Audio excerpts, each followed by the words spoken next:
નમસ્કાર. આપ સર્વે જાણો છો તેમ આ વર્ષે કચ્છ જિલ્લામાં ખૂબ ઓછો વરસાદ નોંધાયો છે અને આ પરિસ્થિતિમાં પશુઓ માટે ઘાસચારાની પણ મુશ્કેલી ઊભી થયેલી છે. જે બાબત રાજ્ય સરકારના ધ્યાનમાં અત્રેથી લાવવામાં આવી હતી. વિવિધ પદાધિકારીશ્રીઓ સંગઠનો તરફથી પણ અમને રજૂઆત મળી હતી અને એ રજૂઆતને ધ્યાને લઈ જિલ્લામાં જે અત્યારે ઘાસચારો ઉપલબ્ધ છે એ સ્થાનિક પશુઓને વિતરણ કરવા માટે મંજૂરી માગવામાં આવી હતી.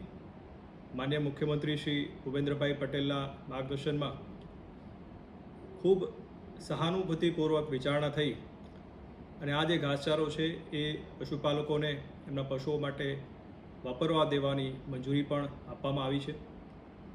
અત્યારે જે મંજૂરી મળી છે એના અન્વયે આપણી પાસે જિલ્લામાં લગભગ 28 લાખ કિલો જેટલું ઘાસ ઉપલબ્ધ છે, જે વિવિધ ફોરેસ્ટના ગોડાઉનમાં ઉપલબ્ધ છે. આને વિતરણ કરવા માટેની એક સુવ્યવસ્થિત આખું આયોજન જિલ્લા સ્તરે કરી લેવામાં આવ્યું છે. જેના બાબતે ખાસ જે પશુપાલકો છે એમને મારી વિનંતી છે કે આપના ગામના જે તલાટીશ્રી છે એમની પાસે જે ઘાસચારાની આપણી માગણી છે એની અરજી આપ ત્યાં આપી દેશો. તલાટીશ્રી તરફથી જરૂરી વેરિફિકેશન કરવામાં આવશે. આ જે જોગવાઈ છે એમાં ખાસ તો જે નાના સીમાંત ખેડૂતો હોય, જે જમીન વિહોણા પશુપાલકો હોય, માલધારી હોય, એમને એક પશુપાલક દીઠ 5 પશુઓ માટે આ ઘાસચારો જે છે આપવાનું નક્કી થયું છે.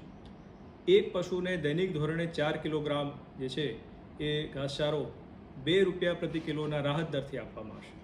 આના માટે જે પણ ઘાસ ગોડાઉનો નક્કી થઈ રહ્યા છે એ સ્થળેથી આ પશુપાલકો પોતાના પશુઓ માટેનો ઘાસચારો મેળવી શકશે. આ ઘાસચારો જ્યારે એ લોકો લેવા જાય ત્યારે ત્યાં ઘાસ કાર્ડ છે એ આપવું ફરજિયાત છે અને આ ઘાસ કાર્ડ છે એ સ્થાનિક મામલતદારશ્રી તરફથી ઇસ્યુ થશે અને જેની પર પશુપાલકનો ફોટો પણ રહેશે.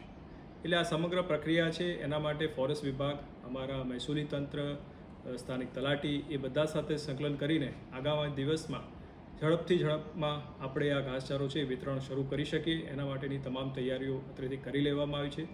પશુપાલકોને પણ ખાસ વિનંતી છે કે જ્યારે પણ આપ ઘાસ ગોડાઉન પર જાઓ ત્યારે સ્થાનિક તંત્ર તરફથી જે પણ વ્યવસ્થા ગોઠવવામાં આવી હોય એમાં સહકાર આપશો, તેથી કોઈપણ પ્રકારની એ વ્યવસ્થા ન થાય અને દરેક પશુપાલકને એના સેટિસ્ફેક્શન પ્રમાણે આપણે ઘાસચારાનું છે એ વિતરણ કરી શકીએ.